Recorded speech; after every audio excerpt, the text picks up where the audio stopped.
The Contenders is a series of posts I make where I take a look at episode 1 of a season of Survivor to see who is being built up as a potential winner from the very beginning.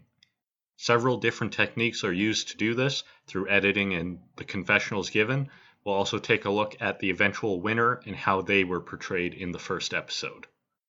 Season 2 of Survivor sees an advancement in the production quality and just the total amount of coverage in general. With that said, we do still get a lot of insight through the confessionals. I'll start by looking at the members of the Kucha tribe as they went to tribal council and thus got more on-screen time for episode 1, and then we'll move on to Ogakor.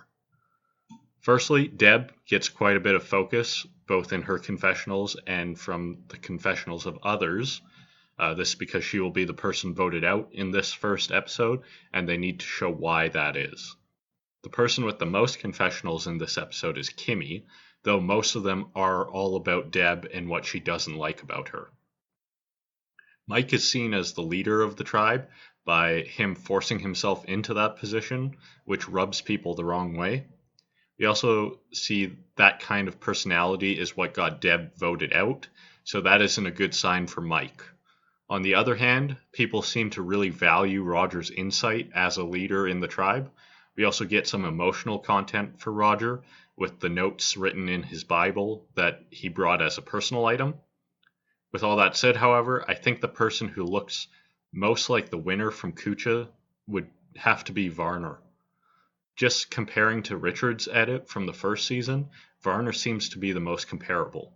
Of everyone on Kucha, he's the only one who seems to get any type of strategic talk in a confessional when he's excited about getting started on voting others out. He does, however, also get some negative content by being a target for feeling sick at the start. On to Ogakor. They don't get nearly as much time, but what we get does feel significant. Colby gets 2 major moments, first on the hike when he's fired up about it and is looking into who is up for the challenge. That shows he's already scoping out his competition. Secondly, with his personal item, the Texas flag, which shows that he was already thinking strategically ahead of the game by preparing his personal item to be used as a tarp. The other key members of Ogakor in episode 1 are Keith and Jerry, who start their feuding here. Keith seems to really rub Jerry the wrong way, and she says that he is condescending. In an attempt to smooth things over, Keith tries to get Jerry involved in the fire making. Keith is off on the wrong foot, which doesn't seem to bode well for him.